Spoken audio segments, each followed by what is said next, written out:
ಹಮ್ಮಿಕೊಂಡಿದ್ದೇವೆ. ಈ ಕಾರ್ಯಕ್ರಮಕ್ಕೆ ಆಗಮಿಸಿದ ತಮ್ಮೆಲ್ಲರನ್ನು ಹೃತ್ಪೂರ್ವಕವಾಗಿ ನಾನು ಸ್ವಾಗತಿಸುತ್ತಾ ನಮ್ಮ ಕಾರ್ಯಕ್ರಮವನ್ನ ನಾವು ಗಣಪತಿ ಸ್ತುತಿಯೊಂದಿಗೆ ಪ್ರಾರಂಭ ಮಾಡ್ತಾ ಇದ್ದೇವೆ. ಈಗ ಈ ಗಣಪತಿ ಸ್ತೋತ್ರವನ್ನ ಮಾಡಲಿಕ್ಕೆ ಬರ್ತಾ ಇದ್ದಾರೆ ಸುರಕ್ಷಾ ಮತ್ತು ಸಂಗಡಿಗರು. ಗಣದೈವತಾಯ ಗಣಾಧ್ಯಕ್ಷಾಯ ಧೀಮಹಿ ಗುಣಶರೀರಾಯ ಗುಣಮಂಡಿತಾಯ ಗುಣೇಶಾನಾಯ ಧೀಮಹಿ ಗುಣಾತೀತಾಯ ಗುಣಾಧೀಶಾಯ ಗುಣಪ್ರವಿಷ್ಟಾಯ ಧೀಮಹಿ ಏಕದಂತಾಯ ವಕ್ರತುಂಡಾಯ ಗೌರೀತನಯಾಯ ಧೀಮಹಿ ಗಜೇಶಾನಾಯ ಬಾಲಚಂದ್ರಾಯ ಶ್ರೀಗಣೇಶಾಯ ಧೀಮಹಿ एकदन्ताय वक्रतुण्डाय गौरीतनयाय धीमहि गजेशानाय बालचन्द्राय श्रीगणेशाय धीमहि गानचतुराय गानप्राणाय गानान्तरात्मने गानोत्सुकाय गानमत्ताय गानोत्सुकमनसे गुरुपूजिताय गुरुदैवताय गुरुकुलस्थायिने गुरुविक्रमाय गुह्यप्रवराय गुरवे गुणगुरवे गुरुदैत्यकलक्षेत्रे गुरुधर्मसदाराध्याय गुरुपुत्रपरित्रात्रे गुरुपाखण्डखण्डकाय गीतसाराय गीततत्त्वाय गीतगोत्राय धीमहि गूढगुल्फाय गन्धमत्ताय गोचयप्रदाय धीमहि गुणातीताय गुणाधीशाय गुणप्रविष्टाय धीमहि एकदन्ताय वक्रतुण्डाय गौरीतनयाय धीमहि गजेशानाय बालचन्द्राय श्रीगणेशाय धीमहि. ಸಂಭ್ರಮ ಶನಿವಾರ ಗೀತೆಯನ್ನ ಹಾಡಿ ಬರ್ತಾ ಇದ್ದಾರೆ ಮಕ್ಕಳು. ಇದನ್ನ ರಚಿಸಿದವರು ನಮ್ಮ ಶಾಲೆಯ ಮುಖ್ಯಾಧ್ಯಾಪಕಿಯಾದಂತಹ ಶ್ರೀಮತಿ ಉಷಾ ನಾಯ್ಕರು.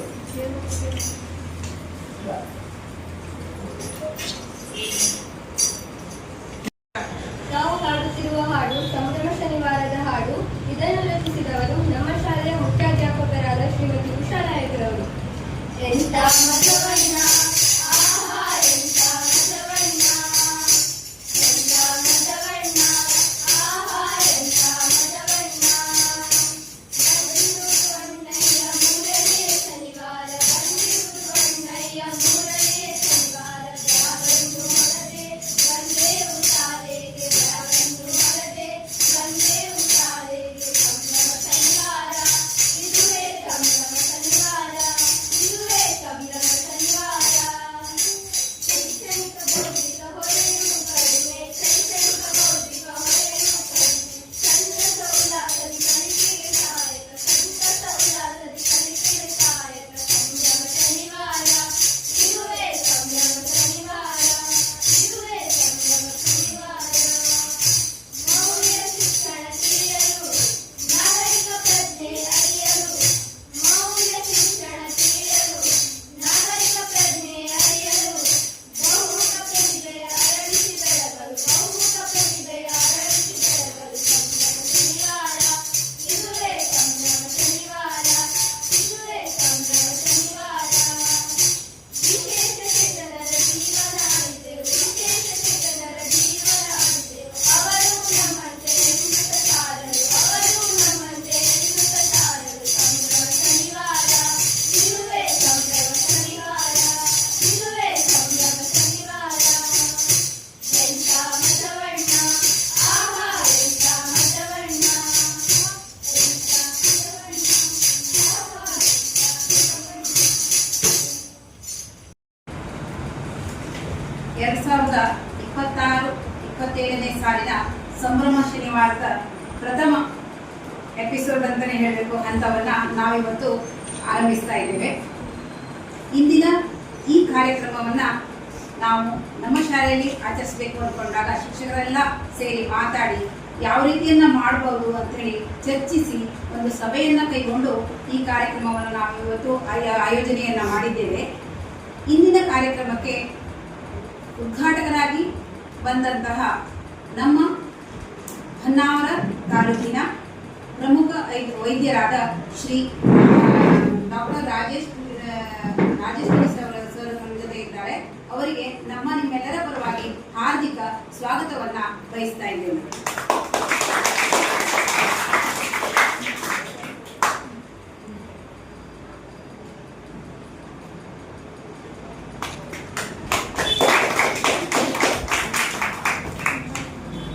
ಇವತ್ತು ನಮ್ಮ ಶಾಲೆಗೆ ಅತಿಥಿಗಳಾಗಿ ಬಂದಿರುವಂತಹ ನಮ್ಮ ಶಿಕ್ಷಕರಲ್ಲಿ ಒಬ್ಬರಾದಂತಹ ಶ್ರೀ ಉಮೇಶ್ ಭಾಗವತ್ ಸರ್ ಅವರು ನಮ್ಮ ಜೊತೆ ಇದ್ದಾರೆ. ಅವರಿಗೂ ಸಹ ನಮ್ಮ ಶಾಲೆಯ ಪರವಾಗಿ ಹಾಗೂ ನನ್ನೆಲ್ಲ ಮುದ್ದು ಮಕ್ಕಳ ಪರವಾಗಿ ಹಾರ್ದಿಕ ಸ್ವಾಗತವನ್ನು ಬಯಸ್ತಾ ಇದ್ದೇನೆ.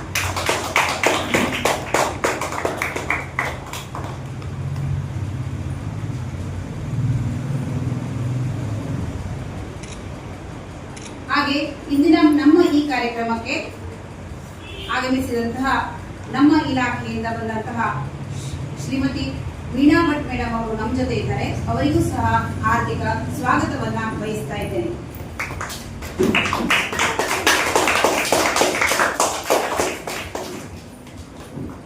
ಹಾಗೆ ಇವತ್ತಿನ ನಮ್ಮ ಈ ಕಾರ್ಯಕ್ರಮಕ್ಕೆ ನಮ್ಮ ಶಾಲೆಯ ಹಿರಿಯ ಶಿಕ್ಷಕರಾದ ಕಮಲಾಕರ್ ಸರ್ ಅವರಿದ್ದಾರೆ. ಅವರಿಗೂ ಸಹ ನಾನು ಸ್ವಾಗತವನ್ನ ಬಯಸ್ತಾ ಇದ್ದೇನೆ. ಹಾಗೆ ನಮ್ಮ ಶಾಲೆಯ ಮತ್ತೋರ್ವ ಶಿಕ್ಷಕರಾದಂತಹ ಶುಭಾ ಮೇಡಮ್ ಅವರು ನಮ್ಮ ಜೊತೆ ಇದ್ದಾರೆ. ಅವರಿಗೂ ಸಹ ಹಾರ್ದಿಕ ಸ್ವಾಗತವನ್ನ ಬಯಸ್ತಾರೆ.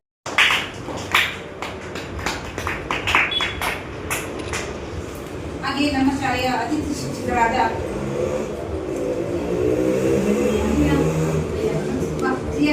ಪ್ರಿಯಾಂಕಾ ಅವರಿದ್ದಾರೆ. ಅವರಿಗೂ ಸಹ ಸ್ವಾಗತವನ್ನ ಬಯಸ್ತಾ ಇದ್ದೇನೆ.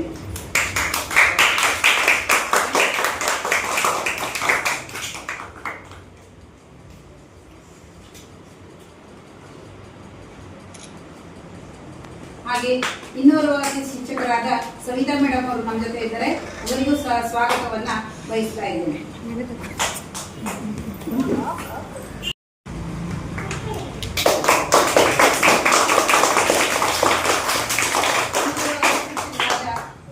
ಸನ್ನಿಧಿ ಮೇಡಮ್ ಅವರಿದ್ದಾರೆ. ಅವರಿಗೂ ಸಹ ನಾನು ಸ್ವಾಗತವನ್ನ ಬಯಸ್ತಾ ಇದ್ದೇನೆ.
ಬಹಳ ಖುಷಿ ಆಗ್ತದೆ. ಉಷಾ ಮೇಡಮ್ 4 ಮಂದಿಯನ್ನು ಅಲ್ಲಿ ಇಲ್ಲಿ ಎಲ್ಲ ಕುಳಿಸಿ ಗಲಾಟೆ ಮಾಡಬಾರ್ದು. ಆ ಸಾಲ ನಾನು ಆವಾಗ ಆ ಸಾಲಿಗೆ ಸೇರಿದಂತ ಮಗುಗ. ಯಾಕಂದ್ರೆ ನಾವು ಬಹಳ ಗಲಾಟೆ ಮಾಡೋದು, ಎಲ್ಲರೂ ಕೂತಲ್ಲಿ ಕೂತ್ಕೊಳ್ಳೋದು. ನೀವು ಇಷ್ಟು ಜನ ಇದ್ರಿ, ನಾವಲ್ಲಿ ಆ ಟೈಮಿಗೆ ನಮ್ಮ ಸ್ಕೂಲಲ್ಲಿ ಒಂದು ಹೆಚ್ಚಂದ್ರೆ ಒಂದು 17-18 ಮಕ್ಕಳು ಇರ್ತೀವಿ. ಎಲ್ಲ ಒಂದು 37-38 ಮಕ್ಕಳು ಇರ್ತೀವಿ. ಭಾಳ ಖುಷಿ ಆಗ್ತದೆ. ಇದನ್ನು ಮಾಡಬೇಕು, ಟೀಚರ್ ಬೈಬೇಕು, ಆಟ ಮಾಡಬೇಕು, ಮಾಡಿದ್ರೆ ಮಾತ್ರ ಮಕ್ಕಳು ಒಂದು ಸ್ಕೂಲಿನ ಅನುಭವ ಬರ್ತದೆ. ಈಗ ನಮ್ದು ಸ್ಕೂಲಿನ ಅನುಭವ ಅಂತಂದ್ರೆ ಏನೂ ಆಗುದಿಲ್ಲ. ಅದನ್ನು ನೀವು ಆ ಸ್ಕೂಲಿನ ಅನುಭವವನ್ನು ಪಡ್ಕೊಳ್ಳೋದು. ಈ ಗೌರ್ಮೆಂಟ್ ಸ್ಕೂಲಲ್ಲಿ ಸಿಗುವಂತಹ ಅನುಭವ ನಮ್ಮ ಇಂಗ್ಲಿಷ್ ಶಾಲೆಗಳಲ್ಲಿ ಸಿಗುತ್ತದೆ. ಎಲ್ಲಿ ಹೋಗಿ ಅನುಭವ ಸಿಗೋದು ಅದು ಮಾಡಿ ಭತ್ತ ಹಿಡ್ಕೊಂಡೇ ಬರ್ತಾರೆ ಟೀಚರ್ಸ್. ಇಲ್ಲಿ ನಮ್ಗೆ ಭತ್ತ ಹಿಡ್ಲಿಕ್ಕೆ ಅವಕಾಶವೇ ಇಲ್ಲ. ಹೌದಾ? ಯಾರೋ ಭತ್ತ ತಿಂದಿದ್ರ? ಸಾಧ್ಯನೇ ಇಲ್ಲ. ಭತ್ತ ತಿಂದ್ರೆ ಮತ್ತು ಟೀಚರ್ಸ್ ಬರ್ತಾರೆ.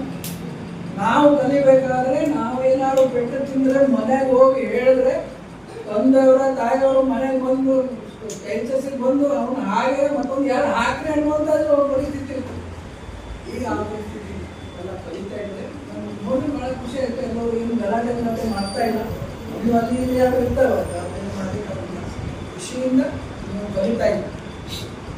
ಯಾವುದೇ ಒಂದು ಶಾಲೆ ಅಭಿವೃದ್ಧಿಯಲ್ಲಿ ಸಾಗಬೇಕು ಅಂತ ಹೇಳಿದ್ರೆ ಅದು 4 ಮುಖ್ಯವಾದ. ಒಂದನೇದು ಮಕ್ಕಳು ಚೆನ್ನಾಗಿ ಕಲಿಬೇಕು, ಇಂಟ್ರೆಸ್ಟ್ ತಗೊಂಡು ಎಲ್ಲ ಕಲಿಬೇಕು. ಎರಡನೇದು ಅದನ್ನು ಕಲಿಸುವಂತಹ ಶಿಕ್ಷಕರು, ಅನ್ಡೌಟೆಡ್ಲಿ ಇಲ್ಲಿ ಕಲಿಸುವಂತಹ ಶಿಕ್ಷಕರಾಗಲಿ ಮುಂತಾದವರಲ್ಲಿ ಪೂರ್ಣ ಪ್ರಮಾಣದಲ್ಲಿ ಅವರನ್ನು ಕಲಿಸ್ತಾರೆ. ಮನಪೂರ್ವಕವಾಗಿ ನಮ್ಮದೇ ಮಕ್ಕಳನ್ನು ಕಲಿಸ್ತಾರೆ. ಮೂರನೇದು ಈಗ ಡೆವಲಪ್ಮೆಂಟ್ ಮಾಡಲಿಕ್ಕೆ ಪಾಲಕರು ಅದಕ್ಕೆ ಬೇಕಾಗ್ತದೆ. ಎಲ್ಲ ಶಾಲೆಗಳಲ್ಲಿ ಗೌರ್ಮೆಂಟ್ನವರೇ ಕೊಡಬೇಕು ಅಂತ ಏನು ಇಲ್ಲ. ಗೌರ್ಮೆಂಟ್ ಯಾವ ಟೈಮಲ್ಲಿ ಕೊಡ್ತಾರೆ. ನಮ್ಮ ಕರ್ನಾಟಕದಲ್ಲಿ ಎಷ್ಟೋ 2400 2500 ಶಾಲೆಗಳಿದ್ದಾವೆ. ಅದಕ್ಕಿಂತ ಹೆಚ್ಚಿನ ಅಂಥ ಶಾಲೆಗಳನ್ನೆಲ್ಲ ಮಾಡಬೇಕು. ಒಂದೊಂದೇ ಒಂದು ಯೋಜನೆ ತರ್ತಾರೆ, ಎಲ್ಲ ಕಡೆಗೂ ಹಾಕ್ತಾರೆ. ಕೆಲವು MLAಗಳು ಇದು ಶಾಸಕರಿದ್ದಾರೆ, ನಮ್ಮ ಶಕ್ತಿ ಮೀರ್ಕೊಂಡು ಕೆಲವರು ಕೋರ್ಸ್ ಮಾಡಿ ಕೆಲವು ಇದನ್ನು ಯೋಜನೆಗಳನ್ನು ಈ ಶಾಲೆಗೆ ತರ್ತಾರೆ. ಕೆಲವು ಶಾಲೆಗೆ ತಪ್ಪು ಹೋಗ್ತವೆ. ಮುಂದಿನ ವರ್ಷ ಮತ್ತೆ ಅದೇ ಯೋಜನೆ ತರಬೇಕು. ಆ ಯೋಜನೆ ಇರ್ತದೋ ಇಲ್ಲನೂ ಗೊತ್ತಾಗೋದಿಲ್ಲ. ಆದರೆ ಏನು ಪೇರೆಂಟ್ಸ್ ಇರ್ತಾರಲ್ಲ ಮತ್ತು ಊರಿನ ಇವರು ಇರ್ತಾರಲ್ಲ ಅವರೆಲ್ಲ ಸಹಕಾರ ಮಾಡಿದ್ರೆ ಮಾತ್ರ ಈ ಒಂದು ಶಾಲೆ ಅಭಿವೃದ್ಧಿ ಆಗ್ತದೆ. ನಾವು ಬಂದು ಭಾಳ ವರ್ಷ ಆಯಿತು. ನಾನು ಈ ಶಾಲೆಗೂ ಭಾಳ ಸಲ ನೋಡಿದ್ದೀನಿ. ಅದು ಏನೋ ಹೆಚ್ಚು ಚಟುವಟಿಕೆಗಳು ಇರಲಿಲ್ಲ. ನಾವೆಲ್ಲ ಇಲ್ಲಿ ನಾವು ಖರೀದಿ ಮಾಡ್ಲಿಕ್ಕೆ ಬರಬೇಕಾದ್ರೆ ಶಾಲೆ ಇದೆ ಅಂತ ಹೇಳಿ ಈಗ ನೋಡಿದಾಗ ಗೊತ್ತಾಗ್ತದೆ. ಈಗ ನಮ್ಮ ಉಷಾ ಮೇಡಮ್ ಬಂದಮೇಲೆ ಶಾಲೆಯ ಎಕ್ಸಿಸ್ಟೆನ್ಸ್ ಅನ್ನು ತೋರಿಸ್ತಾ ಇದ್ದಾರೆ. ಅದಕ್ಕೆಲ್ಲವೂ ನಮ್ಮ ಎಲ್ಲ ಶಿಕ್ಷಕರ ಸಹಕಾರ ಎಲ್ಲ ಇದೆ. ಅದು ನಮ್ಗೆ ಬಹಳ ಖುಷಿ ಆಗ್ತದೆ. ಈ ಶಾಲೆಗೆ ಇವತ್ತು ನಾನು ಬಂದಿದ್ದೀನಿ. ನಿಮ್ಮನ್ನೆಲ್ಲ ನೋಡಿ ನನಗೆ ಬಹಳ ಖುಷಿ ಆಗಿದೆ. ನಮ್ಮ ಆಸ್ಪತ್ರೆಗೆ ಕೆಲವು ಸಿಬ್ಬಂದಿಗಳ ಮಕ್ಕಳು ಸಹ ಇದ್ದ ಬಂದಿದ್ದಾರೆ. ನಾನು ಅವ್ರಿಗೆ ಕೇಳೋದು ಹೇಗಿದೆ ಶಾಲೆ ಚೆನ್ನಾಗಿದೆ, ಮಕ್ಕಳೆಲ್ಲ ಹೊಡಿತಾರ ಕೇಳೋದು. ಮಕ್ಕಳು ಯಾರು ಹೊಡೆಯೋದಿಲ್ಲ ಅಂತ. ಹೀಗಾಗಿ ಮತ್ತೊಂದು ಈಗ ಬಹಳ ಒಂದು ಹೆಸರು ಶಿಕ್ಷಕ ವೃಂದದವರಿಗೆ ಹೃತ್ಪೂರ್ವಕವಾದ ಒಂದು ಅಭಿನಂದನೆಯನ್ನು ಈ ಸಂದರ್ಭದಲ್ಲಿ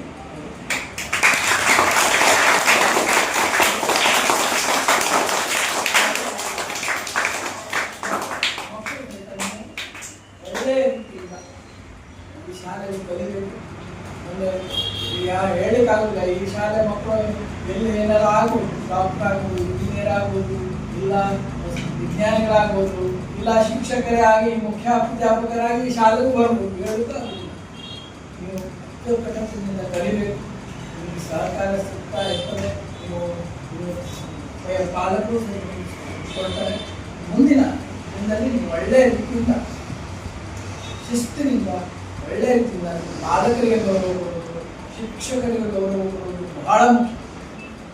ಶಿಕ್ಷಕರಿಗೆ ನಾವೀಗ ನನಗೆ ಕಲಿಸಿದಂತ ಶಿಕ್ಷಕರು ಇನ್ನೂ ಇದ್ದಾರೆ. 94 ವರ್ಷ ಅವರಿಗೆ ಅಂಕೋಲಾದಲ್ಲಿ ಇದ್ದಾರೆ.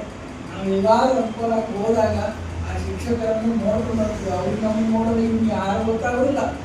ಆದರೂ ಸಹಿತ ನಾವು ಹೋಗಿ ಅವರಿಗೆ ಕೈ ಮುಗಿದು ಸರ್ ಏನೋ ಅವರ ಭಾಷೆಯಲ್ಲಿ ನಮಸ್ಕಾರ ಮಾಡಿ ಅವರಿಗೆ ಹೇಳಿ ಅವ್ರು ಬರ್ತೀವಿ ಅಂತ ಆ ಒಂದು ಭಾವನೆ ಇರಬೇಕು. ಶಿಕ್ಷಕರ ಮೇಲೆ ಏನು ಗೌರವ ಇಡ್ತೀರ ಅದು ಯಾವಾಗಲೂ ನಿಮ್ಮ ಬರ್ತದೆ. ನೀವೆಲ್ಲರೂ ಒಳ್ಳೆಯ ರೀತಿಯಿಂದ ಕಲಿಯಿರಿ ಮತ್ತು ಮುಂದಿನ ಜೀವನ ನಿಮಗೆ ಒಳ್ಳೆಯದಾಗಲಿ. ಇವತ್ತು ಕಾರ್ಯಕ್ರಮಗಳು ಭಾಳ ಇದ್ದಾವೆ. ಮತ್ತೆ ಮೇಡಮಿಗೆ ಹೇಳಿದ್ದೆ ಒಂದು 10 ಮಿನಿಟ್ ಟೈಮ್ ಕೊಡುತ್ತೆ. ನಾನು ಗೊತ್ತಾಯ್ತು ಒಂದು ಈಗ 10 ಮಿನಿಟ್ ಹೋಗುವುದಲ್ಲ, ಒಂದು ಅರ್ಧ ತಾಸು ಹೋಗ್ತಿರುತ್ತ. ದಯಮಾಡಿ ಎಲ್ಲರೂ ಒಳ್ಳೆಯ ರೀತಿಯಿಂದ ಕಲಿಯಿರಿ. ಮೇಡಮ್, ನಿಮ್ಮ ಶಾಲೆಗೆ ಏನು ಅವಶ್ಯಕತೆ ಇದೆ ನಾನು ಯಾವುದೇ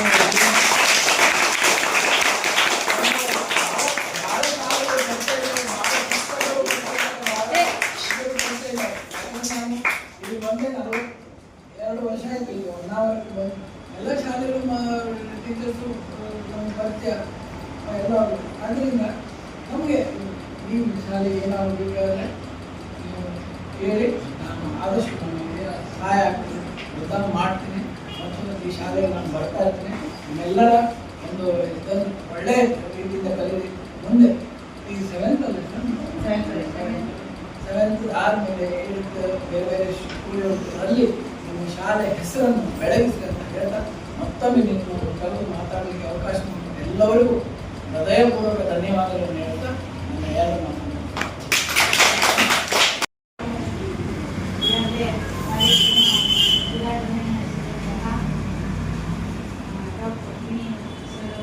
ಮುಗಿಲ್ಲ. ಅದು ಸಹ ಅವರಿಗೆ ಗೌರವಪೂರ್ವಕ ಗೌರವವನ್ನು ಸಲ್ಲಿಸುವುದು. ಜೊತೆಗೆ ಉಮೇಶ್ ಸರ್ ಅವರು ನೀಡಿದ್ದಾರೆ. ಹಾಗೆ ಈ ಶಾಲೆಯ ಮುಖ್ಯ ಶಿಕ್ಷಕರು ಎಲ್ಲ ಶಿಕ್ಷಕರು ಹಾಗೂ ವಿದ್ಯಾರ್ಥಿನಿಯರೇ ಈಗಾಗಲೇ ಡಾಕ್ಟರ್ ಮಾತು ಚೆನ್ನಾಗಿ ನಿಮ್ಗೆ ಹೇಳಿದ್ದಾರೆ. ಮುಂಬರುವ ದಿನಗಳಲ್ಲಿ ನಿಮ್ಮ ಭವಿಷ್ಯ ಉಜ್ವಲವಾಗಿ ಅಂತ ಹಾರೈಸಿದ್ದಾರೆ. ಅದ್ರ ಜೊತೆಗೆ ಇಲಾಖೆಯ ಪರವಾಗಿ ಕೆಲವೊಂದು ವಿಷಯಗಳನ್ನು ನಿಮ್ಮೊಂದಿಗೆ ಹಂಚಿಕೊಳ್ತೇನೆ. ಈಗಾಗಲೇ ಸರ್ಕಾರ ನಮಗೆ ಸಾಕಷ್ಟು ಅನುಕೂಲಗಳನ್ನು ಮಾಡಿಕೊಟ್ಟಿದೆ. ಯಾವ ಮಗುನೂ ಶಿಕ್ಷಣದಿಂದ ವಂಚಿತ ಆಗಬಾರ್ದು ಅಂತ ಅಲ್ವಾ, ಎಲ್ಲ ವ್ಯವಸ್ಥೆಗಳನ್ನು ಮಾಡಿಕೊಡ್ತಾ ಇದೆ. ಮುಂಬರುವ ದಿನಗಳಲ್ಲಿ ಇನ್ನೂ ಹೆಚ್ಚಿನ ವ್ಯವಸ್ಥೆಗಳು ಇಲಾಖೆಯಿಂದ ಸರ್ಕಾರದಿಂದ ನಿಮಗೆ ಆಗ್ತದೆ. ಆದರೆ ನೀವು ಹೇಗೆ ಕಲಿತೀರಿ ಅನ್ನೋದು ಸಹ ಅತ್ಯಂತ ಮಹತ್ವಪೂರ್ಣವಾದದ್ದು. ಈ ಮುಖ್ಯವಾಗಿ 4 ಅಂಶವನ್ನು ನಾವು ಗಮನಿಸಬೇಕು. ಒಂದು ಪಾಲಕರು, ಇನ್ನೊಂದು ಶಿಕ್ಷಕರು, ಮತ್ತೆ ವಿದ್ಯಾರ್ಥಿಗಳು. ಬಾಲಕ ಶಿಕ್ಷಕರ ಜೊತೆಗೆ ನಿಮಗೆ ಉತ್ತಮ ಸಂಸ್ಕಾರ, ಶೈಕ್ಷಣಿಕವಾಗಿ ಉತ್ತಮ ಸಂಸ್ಕಾರವನ್ನು ನೀವು ಪಡೆದಾಗ ನಿಮ್ಮ ಶಿಕ್ಷಣಗಳಿಗೆ ಸಾರ್ಥಕ್ಯವನ್ನು ಪಡೀತದೆ ಅನ್ನುವಂಥದ್ದು. ಯಾಕೆಂತಂದರೆ ಮುಂಬರುವ ದಿನಗಳಲ್ಲಿ ಈ ಒಂದು ದೇಶದ ಅತ್ಯುತ್ತಮ ನಾಗರಿಕರು ನೀವಾಗಬೇಕು. ಈಗ ನಮ್ಮ ದೇಶದ ಹೊರಗಿನ ರಕ್ಷಣೆ, ಗಡಿಯಲ್ಲಿ ರಕ್ಷಣೆ ಮಾಡುವವರು ಯಾರಿದ್ದಾರೆ ಗೊತ್ತಿದೆಯಾ? ನಮ್ಮ ದೇಶದ ಗಡಿಯ ರಕ್ಷಣೆಯನ್ನು ಯಾರು ಮಾಡ್ತಾರೆ? ಸೈನಿಕರು ಮಾಡ್ತಾರೆ ಹೌದಾ?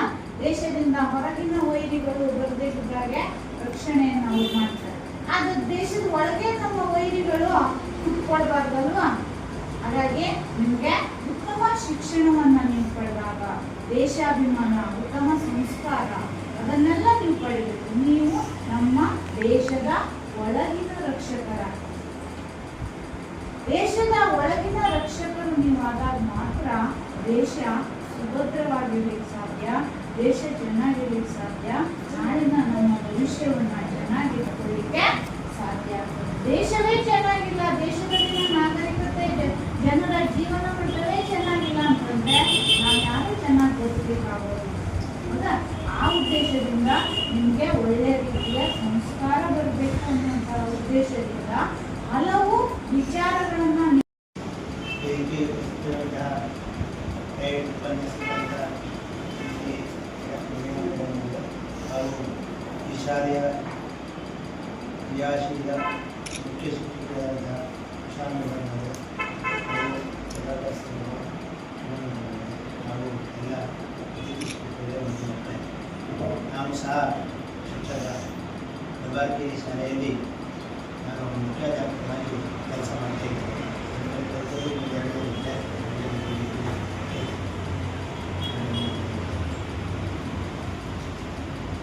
ಇವತ್ತಿನ ಸಂಭ್ರಮ ಶನಿವಾರದ ಮುಖ್ಯ ಉದ್ದೇಶ ಏನು?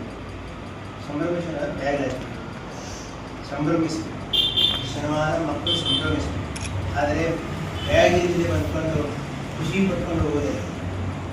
ಬ್ಯಾಗ್ ಇಲ್ಲದೆ ಬರಬೇಕು, ಜ್ಞಾನ ತಗೊಂಡು ಹೋಗ್ಬೇಕು, ಏನಾದರೂ ಒಂದು ವಸ್ತು ಕಲ್ತು ಹೋಗ್ಬೇಕು. ಅದಕ್ಕಾಗಿ ನಮ್ಮೊಂದು ಟೈಮ್ ಟೇಬಲ್ ಕೊಟ್ಟಿದ್ದೀವಿ. 10 ಬಂದಂತೆ ಮೊದಲ ಶನಿವಾರ ಮತ್ತು ಕಾರ್ಯಕ್ರಮ ನಮ್ಮ ಇಲಾಖೆ ಹೇಳಿದೆ.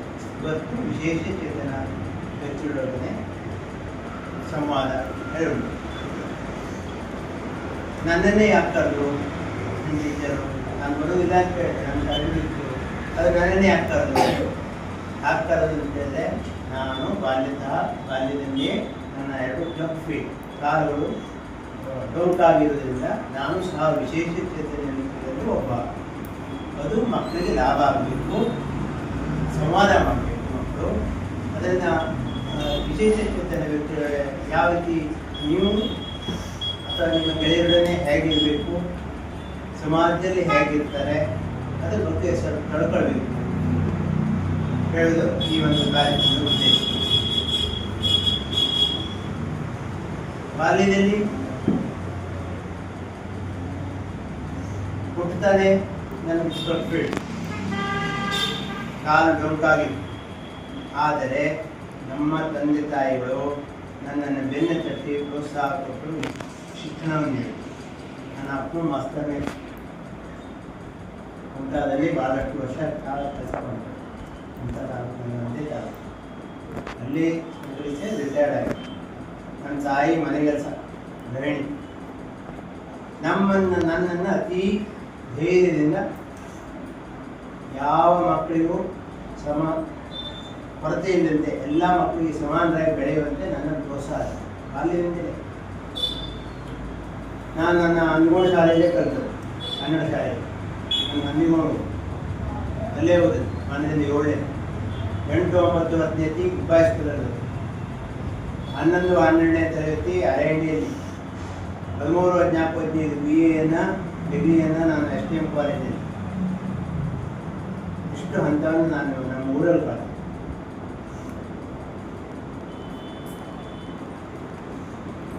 ಕಾಲು ಹಿಂಗಾದರೂ ನನಗೆ ನಮ್ಮ ಫ್ಯಾಮಿಲಿ ಡಾಕ್ಟರ್ TT ಹೇಳಿದ್ರು, ಅವ್ರು ನನ್ನ ಬೆನ್ನು ತಟ್ಟಿ ಏನು ಬೇಕಾದ್ರೂ ಮಾಡಿ ಎಂತಾದರೂ ರಿಪೇರಿ ಮಾಡ್ಕೊಡೋದು ನಾನು ಹೇಳಿ ನನ್ನನ್ನು ಪ್ರೋತ್ಸಾಹ ಕೊಟ್ಟು. ಅದಕ್ಕೆ ನನಗೆ ನಾಯಿ ಹಿಡ್ಕೊಂಡು ಹೋದ ಒಂದ್ಸತಿ ಕೈ ಬಿಡೋದು. ಅವಾಗ ಹೋದಾಗ ಇಷ್ಟು ಬಿಡಬೇಡ, ನಿನ್ನ ಆಗೋದಿಲ್ಲ, ಮತ್ತೊಂದು ಕೈ ಬಿಟ್ಟು ಮುಖ್ಯವ ನಾನು ಸರಿ ಮಾಡ್ತೀನಿ. ಅಂದರೆ ಸಮಾಜದ ಕೆಲವೊಂದು ವ್ಯಕ್ತಿಗಳು ಈ ವಿಶೇಷ ಚೇತನ ವ್ಯಕ್ತಿಗಳಿಗೆ ಪ್ರೋತ್ಸಾಹ ಕೊಟ್ಟರೆ ಎಲ್ಲದಂತೆ ಬದುಕು. ದೇಹಕ್ಕೆ ನ್ಯೂನತೆ ಇರ್ತದೆ ಹೊರತು ಮನಸ್ಸಿಗಲ್ಲ, ಬುದ್ಧಿಗಲ್ಲ. ಬುದ್ಧಿಮಾನದರಿದ್ದರೆ ಅಪ್ರೂವ್. ಆದರೆ 21 ಬಗೆಯ ನ್ಯೂನತೆಗಳನ್ನು ನಮ್ಗೆ ಕೊಟ್ಟಿದೆ, ತಿಳಿಸಿದೆ 2014 ಸರ್ಕಾರ ಪಟ್ಟಿ ಮಾಡಿದೆ. ಅದೇ ರೀತಿ 21 ಬಗೆ ಎಲ್ಲರಿಗೂ ಅಷ್ಟು ಸಾಧ್ಯ ಆಗಿದ್ದು ಮಾನಸಿಕವಾಗಿ ಸದೃಢವಾಗಿರುವಂಥ ದೈಹಿಕ ನ್ಯೂನತೆಯನ್ನು ಅವರು ಸಾಧನೆ ಮಾಡಬೇಕು. ಕೆಲ ಅದೊಂದು ಪಾಠದಲ್ಲಿ ಬಂದಿದ್ದು ಹೇಳಿದ್ದಾರೆ. ಅವಳು ದೊಡ್ಡ ಕ್ರೀಡ ಮತ್ತು ಮೂರ್ತಿ, ಆದರೂ ಅನೇಕ ಪುಸ್ತಕವನ್ನು ಬಂದಿದ್ದಾರೆ, ಭಾಳ ಸಾಧನೆ ಮಾಡಿ. ಬೇರೆದಿತ್ತು ನಮ್ಮ ರಾಜ್ಯದಲ್ಲಿ ಪಂಚಾಕ್ಷರಿ ಗವಾಯಿತು, ಕನ್ನಡ ಪುಟ್ಟರಾಜ ಗವಾಯಿತು, ಪುಟ್ಟಕೂರು. ಆದರೆ ಸಂಗೀತ ಕ್ಷೇತ್ರದಲ್ಲಿ ಅದ್ಭುತ ಸಾಧನೆ. ಸುಧಾಚಂದ್ರನ್ ಶ್ರೇಷ್ಠ ನೃತ್ಯ ಕೊಟ್ಟು ನೃತ್ಯ ಮಾಡೋದು. ಆಕ್ಸಿಡೆಂಟಲ್ಲಿ ಕಾಲು ಕಟ್ಟಾವು. ಆದರೆ ಪ್ರತಿಭಾ ಕಾಲವನ್ನು ಅಳವಡಿಸಿ ನೃತ್ಯವನ್ನು ಸಾಧ್ಯ ಮಾಡಬೇಕು. ಸಮಾಜದಲ್ಲಿ ಎಲ್ಲರೂ ಪ್ರೋತ್ಸಾಹ ಕೊಡ್ತಾರೆ. ವಿಶೇಷತೆ ಸಾಧನೆಯನ್ನು ಮಾಡಬಹುದು. ನಾನು ಕಾಲು ಹಿಂಗೆ ಹೇಳಿ ಸುಮ್ಮನೆ ಕೂತ್ಕೊಳ್ಳಿ. ನಾನು ಸೈಕಲ್ ಹೊಡೆದೆ, ಈಜಿದ್ದೆ, ಸಣ್ಣ ಪುಟ್ಟ ಮರ ಹತ್ತೆ, ಎಲ್ಲ ಕೆಲಸ ಮಾಡಿದ್ದೀನಿ. 8 ವರ್ಷ ನಾನು ನೌಕರಿ ಸೈಕಲ್ ಹೊಡ್ಕೊಂಡು ಹೋದೆ ಶಾಲೆ ಸಸಿ. ಗಾಡಿ ಹೊಡೆದೆ. ನನ್ನ ಡಿಗ್ರಿವರೆಗೆ ಅಷ್ಟೇ ಹೇಳಿದೆ ನಾನು ನನ್ನ ಅಭ್ಯಾಸ. ಕೊನೆ ನಾನು ಡಿಗ್ರಿಯ ಕೊನೆಯ ವರ್ಷದಲ್ಲಿ ನಾನು ಉದ್ಯೋಗ ಸೇರಿದೆ ಮಾಸ್ತರ. ಅದ ನಂತರ ನಾನು ಕರ್ನಾಟಕ ಓಪನ್ ಯೂನಿವರ್ಸಿಟಿಯಲ್ಲಿ MA ಮಾಸ್ಟರ್ ಆಫ್ ಆರ್ಟ್ಸ್ ಅದರಲ್ಲಿ 2 ವರ್ಷ ಹೋದೆ. ನನಗೆ 94ನೇ ಇಸ್ವಿಯಲ್ಲಿ 10 ತಿಂಗಳ ರಜೆ ಹಾಕಿ ಶಿವಮೊಗ್ಗಕ್ಕೆ ಹೋಗಿ ನ್ಯಾಷನಲ್ ಕಾಲೇಜಲ್ಲಿ B.Ed ಮುಗಿಸಿದೆ. B.Ed ಮುಗಿಸಿದ ನಂತರ M.Ed ಹೋಗಿ ಮಾನಸ ಗಂಗೋತ್ರಿ ಮೈಸೂರಲ್ಲಿ M.Ed 2 ವರ್ಷ ಹೋದೆ. ಅದರ ಮಧ್ಯೆ ಗ್ಯಾಪಲ್ಲಿ ನಾನು ACP ಆರ್ಟ್ ಕೋರ್ಸ್ ಆಚಾರ್ಯ ಚಿತ್ರಕಲಾ ಭವನ್ ಅಲ್ಲಿ ಕರಸ್ಪಾಂಡೆನ್ಸ್ ಕೋರ್ಸ್ ಇತ್ತು. ಆ ಕೋರ್ಸಲ್ಲಿ ನಾನು ಚಿತ್ರಕಲೆ ಅಂತ ನಾನು ಆಯಿಲ್ ಪೇಂಟಿಂಗ್ ಮಾಡ್ತೀನಿ. ಈಗ ಉಪಾಧ್ಯಾಪಕನಾದ್ಮೇಲೆ ನನಗೆ ಟೈಮ್ ಸ್ವಲ್ಪ ಕಷ್ಟ, ಸ್ವಲ್ಪ ಅಭ್ಯಾಸ ಬಿಟ್ಟಿತ್ತು. ನಾನು ಮಂಕಿ ಮಾದರಿ ಶಾಲೆಯಲ್ಲಿದ್ದಾಗ ಹಲವಾರು ಚಿತ್ರಗಳನ್ನು ಆಯಿಲ್ ಪೇಂಟಿಂಗ್. ಇದಿಷ್ಟು ಎಲ್ಲ ಮಾಡಲಿಕ್ಕೆ ಕಾರಣ ನನ್ನ ಗುರುಗಳು, ನನ್ನ ತಂದೆ ತಾಯಿ, ನನ್ನ ಗೆಳೆಯ. ಹೈಸ್ಕೂಲಲ್ಲಿ ನಾನು ಸ್ಪಿನ್ ಬಾಲ್ ಮಾಡ್ತಿದ್ದೆ ಕ್ರಿಕೆಟ್ ಆಗಿ. ಆದರೆ ಓಡ್ಲಿಕ್ಕೆ ಆಗೋದಿಲ್ಲ. ನನಗೆ ಬ್ಯಾಟ್ಸ್ಮನ್ಗೆ ಒಬ್ಬರು ರನ್ನರ್ ಕೊಡ್ತಿದ್ರು, KV ಭಟ್ ಮಾಡ್ಕೊಳ್ಳಿ. ಅವರು ಒಬ್ಬ ಬೇರೆ ರನ್ನರ್ ಕೊಟ್ಟು ನನ್ನ ಆಟಕ್ಕೆ ಬರೋದು. ಎಲ್ಲ ಯಾಕೆ ಹೇಳ್ತಿದ್ದೆ ಅಂತ ಹೇಳಿದ್ರೆ, ನಿಮ್ಮ ಮಧ್ಯದಲ್ಲಿ ಯಾರೋ ಒಬ್ಬರು ವಿಶೇಷತೆ ಇಟ್ಕೊಂಡಿದ್ದೆ. ನಾವೆಲ್ಲ ಏನು ಮಾಡಬೇಕು, ಪಾಪ ಕರುಣೆ ತೋರಿಸೋಕ್ಕಿಂತಲ್ಲ ಅವಕಾಶ ಕೊಡಬೇಕು, ಸಹಾಯ ಮಾಡಬೇಕು, ಪ್ರೋತ್ಸಾಹ. ಇದು ನೋಡಿದ್ರೆ ಅವರ ಬುದ್ಧಿಮತ್ತೆಯನ್ನು ಅವರು ಪ್ರದರ್ಶನ ಮಾಡಿ ಸಹಾಯ. ಸಮರ್ಥರಾವ್ ಹೆಸರು ಕೇಳಿದ್ದಲ್ಲ, ಹೇಳಿದ್ರೆ ಆಟ ಆಡ್ಕೊಂಡು ದೇಹ ಸ್ಥಿತಿ ತುಂಬ ಗಂಭೀರವಾದ. ಆದರೆ ಬೌದ್ಧಿಕ ಸ್ಥಿತಿ ಅತ್ಯಂತ ಸಾಮಾನ್ಯ ವ್ಯಕ್ತಿಗಿಂತ IQ ಜಾಸ್ತಿ. ಇದೆಲ್ಲ ಕಾರಣ ಏನಂದರೆ ತಂದೆ ತಾಯಿಗಳ, ಶಿಕ್ಷಕರ, ಸಮಾಜದ ಪ್ರೋತ್ಸಾಹ ಇದ್ದರೆ ಎಲ್ಲರಂತೆ ವಿಶೇಷಚೇತನ ವ್ಯಕ್ತಿಗಳು ಬದುಕು. ನಾನು ಇನ್ನೊಂದು ಹೇಳಿ, ನನ್ನನ್ನು ಎಲ್ಲ ಪ್ರೋತ್ಸಾಹ ಕೊಟ್ಟರು, ಆದರೆ ನಾನು ಸಮಾಜಕ್ಕೆ ಏನಾದರೂ ಕೊಡಬೇಕಲ್ಲ. ನಾನು 2 ವರ್ಷ ಹೋಮಿಯೋಪತಿ ಓಡಿಸೋದಿದ್ದೆ. ಗೋಕಾಕ್ಗೆ ಹೋಗಿ ಗೋಕಾಕ್ದಲ್ಲಿ ಕರಸ್ಪಾಂಡೆನ್ಸ್ ಕೋರ್ಸ್, ನನ್ನ ತಂದೆಯವರು BHMS ಅದು ಹೋಮಿಯೋಪತಿಕ್ ಬೆಂಗಳೂರು ಯೂನಿವರ್ಸಿಟಿಯಲ್ಲಿ ಓದಿದ್ದು. ಆಗ ಅವರಿಗಿತ್ತು ಅದು ಅವಕಾಶ. ಬರೀ ನಾನು ಗೋಕಾಕ್ಗೆ ಹೋಗೋದು ನನಗೆ ಸ್ವಲ್ಪ ಕಷ್ಟಿತ್ತು.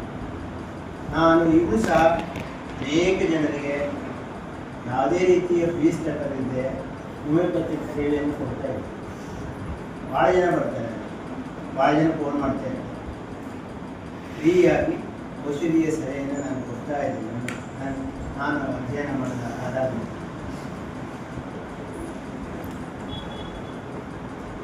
ಇಷ್ಟು ಹೇಳಿ, ಎಲ್ಲದಕ್ಕೂ ಮೇನೇನು ಎಲ್ಲರಂತೆ ಕಾಣಿ, ಪ್ರೋತ್ಸಾಹ ಕೊಡಿ, ಅನುಕಂಪ ಬೇಡ, ಸ್ಕಿಲ್ ಇದ್ದದನ್ನು ಬೆಳೆಸಲಿಕ್ಕೆ ಸಹಾಯ ಮಾಡಿ.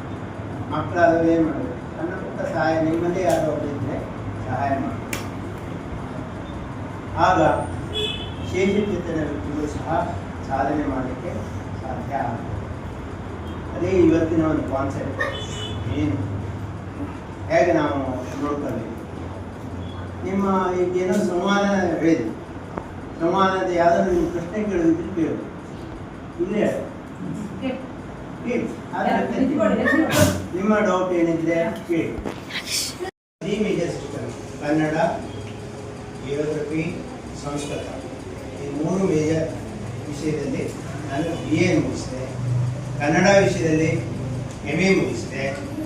ನಂತರ ಶಿಕ್ಷಣ B.Ed ಅನ್ನು ಶಿವಮೊಗ್ಗದಲ್ಲಿ ಓದಿದೆ. M.Ed ಅನ್ನು ಮಾನಸ ಗಂಗೋತ್ರಿ ಮೈಸೂರಲ್ಲಿ ಮುಗಿಸಿದೆ. M.Ed ಅಲ್ಲಿ ನನ್ನ ಆಪ್ಷನ್ ವಿಷಯ ಅಡ್ಮಿನಿಸ್ಟ್ರೇಷನ್, ಆಡಳಿತ ವಿಷಯದಲ್ಲಿ ನಾನು M.Ed ಅನ್ನು ಮಾಡಿದ್ದೆ. ನಂತರ ACP ಆರ್ಟ್ ಕೋರ್ಸ್ ಕಲಿತೆ. 2 ವರ್ಷ ಆಚಾರ್ಯ ಚಿತ್ರಕಲಾ ಭವನ್. ನಾನು ಅವ್ರ ಪಾಠಕ್ಕೆ ಅವ್ರು ಹೇಳಿದ ವಿಷಯಕ್ಕೆ ಚಿತ್ರ ಬಿಡಿಸ್ಕೊಳಿಸ್ಬೇಕಾಗಿತ್ತು. ಅವರು ಅದನ್ನು ಎಲ್ಲ ತಿದ್ದಿ ಮತ್ತು ಪುನಃ ಕೋರ್ಟ್ನಲ್ಲಿ ಕಳಿಸ್ತಿದ್ರು, ಮತ್ತು ಪುನಃ ನಾವು ಕಳಿಸ್ಬೇಕಾಗಿತ್ತು, ಮತ್ತು ತಿದ್ದುಕೊಳ್ತಿದ್ದೆ. ಈ ಥರ ನಾನು ಆಚಾರ್ಯ ಚಿತ್ರಕಲಾ ಭವನದಲ್ಲಿ 2 ವರ್ಷ ಆರ್ಟ್ ಕೋರ್ಸ್ ಕಲಿತೆ. ನಂತರ ಹೋಮಿಯೋಪತಿಕನ್ನು ಗೋಕಾಕ್ ಹೋಗಿ 2 ವರ್ಷ ಓದಿದೆ. ಇದಿಷ್ಟು ನಾನು ನನ್ನ ಶೈಕ್ಷಣಿಕ ವಿಷಯ. ಮತ್ತೆ ವೃತ್ತಿ ಜೀವನದಲ್ಲಿ ನನಗೆ ಎಲ್ಲವೂ ಸುಂದರ ಘಟನೆ. ನನಗೆ ಯಾವುದು ಕೈ ಘಟನೆ ಆಗಲಿಲ್ಲ. ಬಟ್ ನನ್ನ ಹತ್ರ ಕಲಿತವರೆಲ್ಲ ಈಗ ಭಾಳ ಜನ ಇದ್ದಾರೆ. ಭಾಳಷ್ಟು ಜನ ಮಂಕಿಯಲ್ಲಿ ನಾನು 10 ವರ್ಷ ಕೆಲಸ ಮಾಡಿದೆ. ಇದಕ್ಕಿಂತ ಮಾರಿಗುಡಿ ಶಾಲೆಯಲ್ಲಿ ನಾನು ಫಸ್ಟ್ ಸೇರಿದ್ದು ಹುಸಿರಿ. ಶಿರ್ಸಿಯಿಂದ 8 ಕಿಲೋಮೀಟರ್ ದೂರದಲ್ಲಿ ಹುಸಿರಿಯಲ್ಲಿ. ನಂತರ ಮಾರಿಗುಡಿ ಶಾಲೆಯಲ್ಲಿ 2 ವರ್ಷ. ನಂತರ ಮಂಕಿಯಲ್ಲಿ 10 ವರ್ಷ. ಈಗ ಇಲ್ಲಿ 17 ವರ್ಷ. ಇಷ್ಟು ವರ್ಷ ಎಲ್ಲ ಶಾಲೆಯಲ್ಲೂ ನಾನು ಹೋದಲ್ಲಿ ನಾನೇ ಸ್ವತಃ ಬುದ್ಧಿಲಿ ಹಿಡಿದು ಆ ಶಾಲೆಯನ್ನು ಅಭಿವೃದ್ಧಿ ಮಾಡಿದೆ. ನಾನು ಈ ಮಲಬಾರ್ಗಿ ಶಾಲೆಯಲ್ಲಿ ನೀವು ನೋಡಿದ್ರೆ ಗೊತ್ತಾಗ್ತದೆ, 11 ತೆಂಗಿನ ಗಿಡ ಬೆಳೆಸಿದೆ ನಾನೇ ಸ್ವತಃ ಬಿಟ್ಟು. ಉತ್ತಮ ಘಟನೆ ಅಂತ ಹೇಳಿದ್ರೆ ಶಾಲಾ ಅಭಿವೃದ್ಧಿಯ ಜೊತೆಗೆ ಮುಖ್ಯಾಧ್ಯಾಪಕ ಸಮಿತಿಗೆ ಸಹ ಸಂಬಂಧ ಇಟ್ಕೊಂಡು ನಾನು ಪಾಠ ಮಾಡಿದ್ದೇನೆ. ಎಲ್ಲ ಇಲಾಖೆಯ ಅಧಿಕಾರಿಗಳು ಸಹ ನನಗೆ ಬೆನ್ನು ತಟ್ಟಿದ್ದಾರೆ. ಯಾಕೆಂದರೆ ನಾನು ಅನೇಕ ಸಂಪನ್ಮೂಲ ವ್ಯಕ್ತಿಯಾಗಿ ಕೆಲಸ ಮಾಡಿದೆ. ರಾಜ್ಯನಾಯಕ್ ಸಾಹೇಬಿದ್ದಾಗ, ಮತ್ತು JS ನಾಯಕ್ ಸಾಹೇಬಿದ್ದಾಗ ಮೌಲ್ಯ ಶಿಕ್ಷಣ ನಾನು ಅನೇಕ ಸಂಪನ್ಮೂಲ ವ್ಯಕ್ತಿಯಾಗಿ ಕೆಲಸ ಮಾಡಿದೆ. ವಿದ್ಯಾರ್ಥಿಗಳು ಸಿಕ್ಕಿದಾಗ ನಿಮ್ಮಿಂದ ನನಗೆ ಒಳ್ಳೆಯದಾಯಿತು ಹೇಳ್ತಾರೆ, ಅದೇ ನನ್ನ ಜೀವನದ ಅತ್ಯಂತ ಖುಷಿಗಳು. ಅಂಥ ವಿದ್ಯಾರ್ಥಿಗಳು ರಾಷ್ಟ್ರೀಯ ನನ್ನ ತಂದೆಯೇ ನನಗೆ 3 ವರ್ಷ ಕಳಿಸಿದ್ದಾರೆ. ನನ್ನ ಅಪ್ಪನೇ ನನಗೆ 3 ವರ್ಷ 5, 6, 7ನೇ ತರಗತಿಗೆ ಕಲಿಸಿದ್ದಾರೆ. ಶಾಲೆ ಶಿಕ್ಷಣ ನನಗೆ ಭಾಳ ಚೆನ್ನಾಗಿದೆ. ನನಗೆಲ್ಲ ಗುರುಗಳು ಒಳ್ಳೊಳ್ಳೆ ಗುರುಗಳು ಸಿಕ್ಕಿದ್ದಾರೆ, ಒಳ್ಳೊಳ್ಳೆ ಗೆಳೆಯರು ಸಿಕ್ಕಿದ್ದಾರೆ. ಅದಕ್ಕಾಗಿ ನಾನು ಅದ್ರ ಬಗ್ಗೆ ತುಂಬ ಸಂತೋಷ ಉಂಟು. ಯಾರು ನನ್ನನ್ನು ವಿಶೇಷ ವ್ಯಕ್ತಿಯಾಗಿ ಬದಿಗಿಡಿ, ಎಲ್ಲರೂ ನನ್ನನ್ನು ಗುಂಪಲ್ಲೇ ತಗೊಂಡು ಹೋಗೋದ್ರಿಂದ ನಾನು ತುಂಬ ಸಂತೋಷ ಅನುಭವಿಸಿದ್ದೆ ಕಾಲೇಜಿನಲ್ಲಿ. ಮತ್ತೆ ಸಮಾಜದಲ್ಲಿ ಎಲ್ಲ ರೀತಿ ಜನರು ಇರ್ತಾರೆ. ಜ್ಞಾನಿಗಳು ನನ್ನ ಸಂಪರ್ಕದಲ್ಲಿರೋರು ಗುರುತಿಸುವುದೇ ಬೇರೆ. ಜ್ಞಾನ ಇಲ್ಲದೆ ಇದ್ದವರು ಕೆಲವು ಜನ ಟೀಕೆ ಮಾಡೋದೇ ಉದ್ದೇಶ ಇರ್ತದೆ, ವ್ಯಕ್ತಿಗಳನ್ನು ಟೀಕೆ ಮಾಡ್ತಾ ಇರ್ತಾರೆ. ನಾವು 2 ರೀತಿಯನ್ನು ಸ್ವೀಕರಿಸಬೇಕು. ಪಾಸಿಟಿವ್ ಥಿಂಕ್ ಮಾಡಬೇಕು. ಯಾವತ್ತು ಸಮಾಜದಲ್ಲಿ 2 ರೀತಿಯ ಟೀಕೆಗಳು ಬರ್ತವೆ. ವಿಶೇಷ ಚೇತನ ವ್ಯಕ್ತಿಗಳು ಒಂದೇ ಅಲ್ಲ, ಒಳ್ಳೆಯ ಇದ್ದ ವ್ಯಕ್ತಿಗೂ ಟೀಕೆಗಳು ಬರ್ತವೆ. ವಿಶೇಷ ಚೇತನ ವ್ಯಕ್ತಿಗಳಿಗೆ, ಅಂಗವಿಕಲರಿಗೆ ಸ್ವಲ್ಪ ಅವ್ರ ದೇಹದ ಭಾಗವನ್ನ ಟೀಕಿಸೋದು, ಕುಂಟಾಡೋದು, ಕೂಡಾಡೋದು, ಕಿವಿಡಾಡೋದು ಅದೆಲ್ಲ ಸಹಜವಾಗಿರ್ತದೆ. ನೆಗೆ ಆಡೋದು, ಆನಂತರ ಎಂತ ಆಗ್ತಿದೆ ಕೇಳೋದು, ಅದೆಲ್ಲ ನಮ್ಮ ಸಮಾಜದ ಭಾಗ. ಅದನ್ನು ನಾವು ಪಾಸಿಟಿವ್ ಆಗಿ ತಗೊಳ್ಬೇಕು. ಅದನ್ನೇ ಹಿಡ್ಕೊ ಕೂತ್ಕೊಂಡ್ಬಿಟ್ರೆ ನಾವು ಬೆಳೆದಿಲ್ಲ. ಅಂಥ ಜನರು ನಾವು ಭಾಳ ಜನ ನೋಡಿದ್ದೀವಿ. ನಂಗೆ ಅದ್ರ ಬೇಜಾರು ಇಲ್ಲ. ಇಲ್ಲದೆ ಮಾಡೋರು ಇರ್ತಾರೆ. ನೀವು 1ನೇ ಮಕ್ಕಳು ನನ್ನ ನೋಡಿದ್ರು ನನ್ನಾಗೆ ನಡೆಯೋಕ್ಕೆ ಪ್ರಯತ್ನ ಮಾಡ್ತಾರೆ. ಸಣ್ಣ ಪಾಪನೂ ಇರ್ತದೆ, ಅದು ನನ್ನಾಗೆ ನಡೆಯೋಕ್ಕೆ ಪ್ರಯತ್ನ ಮಾಡ್ತಾರೆ. ತಿಳಿದವರು ಮಾಡ್ತಾರೆ, ತಿಳಿದಿದ್ದರೂ ಮಾಡ್ತಾರೆ. ನಾವೇನು ಹೇಗೆ ಸ್ವೀಕರಿಸಬೇಕು? ಇರುವೆ ಏನೇನು ಸ್ವೀಕರಿಸ್ತದೆ? ಕೈ ಇಟ್ಟು ಸ್ವೀಕರಿಸ್ತದೆ, ಸಕ್ಕರೆ ಇಟ್ಟು ಸ್ವೀಕರಿಸ್ತದೆ. ಸಕ್ಕರೆ ಇಟ್ಟು ಸ್ವೀಕರಿಸ್ತದೆ. ನಾವು ಸಮಾಜದಲ್ಲಿರುವ ಸಿಹಿ ಅಂಶವನ್ನು ಸ್ವೀಕರಿಸಬೇಕು, ಕೈ ಅಂಶವನ್ನು ಬಿಟ್ಕೊಳ್ಬೇಕು. ಆವಾಗ ನಮ್ಮ ಮನಸ್ಸಿಗೆ ಯಾವ ರೀತಿಯ ಘಾಸಿನ ಆಗುವುದಿಲ್ಲ, ಆರಾಮಾಗಿರ್ಬೇಕು. ಆದರೆ ನಾವು ನಮ್ಮ ಪ್ರಯತ್ನ ಇರಬೇಕು. ಛಲ ಇರಬೇಕು. ಯಾವುದೇ ವಿದ್ಯಾರ್ಥಿ ನನಗೆ ಅಥವಾ ವಿಶೇಷ ವ್ಯಕ್ತಿಗಳಲ್ಲ, ನೀವು ಒಂದು ಛಲ ಇಲ್ಲೇ, ಏಮ್ ಇಲ್ಲೇ, ಗುರಿ ಇಲ್ಲಿದೆ, ನಾವು ಯಾವುದೇ ಕಾರ್ಯ ಮಾಡಿದ್ರು ಅದಕ್ಕೆ ಫಲ ಇದೆ. ಯಾವುದಕ್ಕಾದ್ರೂ ಒಂದು ಗುರಿ ಇದೆ. ನೀವು ಒಂದು ಗುರಿ ಇಟ್ಕೊಂಡೇ ಹೋಗ್ಬೇಕು. ನಾನು ಹೀಗೆ ಓದಬೇಕು, ಇದನ್ನೇ ಓದಬೇಕು, ನನಗೆ ಇಂಥ ವಿಷಯ ಇಷ್ಟ, ಅದ್ರ ಬಗ್ಗೆ ನಾನು ಹೆಚ್ಚಿನ ಓದಬೇಕು. ಎಲ್ಲರಿಗೂ ಎಲ್ಲದೂ ಇಷ್ಟ ಇರೋದು. ಎಲ್ಲರಿಗೂ ಎಲ್ಲದು ಹೆಂಗೆ ಇಷ್ಟ ಇರ್ತದೆ ಅಲ್ಲ? ಒಂದು ವ್ಯಕ್ತಿಗೆ ನಿಮಗೆ ಯಾವುದೋ ಗಣಿತ ಇಷ್ಟ ಇರ್ತದೆ, ಮತ್ತೊಂದು ನಿಮ್ಮ ಗೆಳೆಯರಿಗೆ ಕನ್ನಡ ಇಷ್ಟ ಇರ್ಬೋದು, ಇನ್ನೊಬ್ಬರಿಗೆ ವಿಜ್ಞಾನ ಇಷ್ಟ ಇರ್ಬೋದು, ಅದರಲ್ಲಿ ಮಾಸ್ತ ಮಾಡ್ತಾರೆ. ಇನ್ನೊಬ್ಬರಿಗೆ ಡ್ಯಾನ್ಸ್ನಲ್ಲಿ ಇಷ್ಟ ಇರ್ತದೆ, ಒಬ್ಬರಿಗೆ ಒಂದು ರೀತಿ ಇಷ್ಟ ಇರ್ತದೆ. ಅದನ್ನು ನಾವು ಹೇಗೆ ಡೆವಲಪ್ಮೆಂಟ್ ಮಾಡ್ತಾ ಇರಬೇಕು ಅದನ್ನು ನಾವು ಆಲೋಚನೆ ಮಾಡ್ತೀವಿ. ಮತ್ತೆ ನನಗೆ ಒಂದೇ ಮಗಳು, ಅದು ಡಿಸೆಂಬರ್ 5ಕ್ಕೆ ಮದುವೆ ಆಗುತ್ತೆ. ಗೂಗಲಲ್ಲಿ ನಾನು ಅಡಿಗೆ ಇರ್ತಾನೆ. ನನ್ನ ಮಗಳು ಸಹ ಇಂಜಿನಿಯರ್. ಎಷ್ಟು ವಿಷಯ ಸಾಕು ಅಂತ ಅನಿಸ್ತದೆ. ವೇದಿಕೆಯ ಮೇಲೆ ಉಪಸ್ಥಿತರಿದ್ದ ಎಲ್ಲರಿಗೂ ನನ್ನ ನಮಸ್ಕಾರವನ್ನು ತಿಳಿಸುತ್ತಾ ಇಂದಿನ ವಂದನಾರ್ಪಣಾ ಕಾರ್ಯಕ್ರಮವನ್ನು ಪ್ರಾರಂಭಿಸ್ತಾ ಇದ್ದೇನೆ. ಇಂದಿನ ಕಾರ್ಯಕ್ರಮಕ್ಕೆ ಆಗಮಿಸಿ ಕಾರ್ಯಕ್ರಮವನ್ನು ಉದ್ಘಾಟಿಸುತ್ತಿದ್ದ ಡಾಕ್ಟರ್ ರಾಜೇಶ್ ಕಿಣಿಯವರಿಗೆ ನಮ್ಮ ಶಿಕ್ಷಕ ವೃಂದದವರಿಂದ ಹಾಗೂ SDMC ಹಾಗೂ ಪಾಲಕ ಪೋಷಕರ ಪರವಾಗಿ ವಂದನೆಗಳು.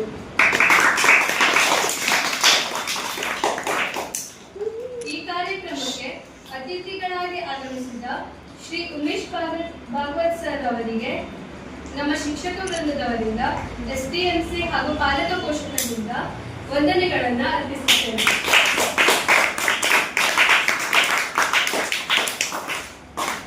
ಇಂದಿನ ಕಾರ್ಯಕ್ರಮಕ್ಕೆ ಅತಿಥಿಗಳಾಗಿ ಡಯಟ್ನಿಂದ ಆಗಮಿಸಿದ ಶ್ರೀಮತಿ ವೀಣಾ ಭಟ್ ಇವರಿಗೆ ನನ್ನ ಪರವಾಗಿ, ಶಿಕ್ಷಕ ವೃಂದದ ಪರವಾಗಿ ಹಾಗೂ ಪಾಲಕ ಪೋಷಕರ ಪರವಾಗಿ ವಂದನೆಗಳನ್ನು ಅರ್ಪಿಸುತ್ತೇನೆ. ಈ ಕಾರ್ಯಕ್ರಮದಲ್ಲಿ ಉಪಸ್ಥಿತರಿರುವಂತಹ ಎಲ್ಲ ಶಿಕ್ಷಕ ವೃಂದದವರಿಗೆ, ಪಾಲಕ ಪೋಷಕರಿಗೆ ಹಾಗೂ ಮುದ್ದು ಮಕ್ಕಳಿಗೆ ನನ್ನ ವಂದನೆಗಳನ್ನು ಅರ್ಪಿಸುತ್ತಾ ಈ ವಂದನಾರ್ಪಣಾ ಕಾರ್ಯಕ್ರಮವನ್ನು ಮುಗಿಸುತ್ತಾ ಇದ್ದೇನೆ.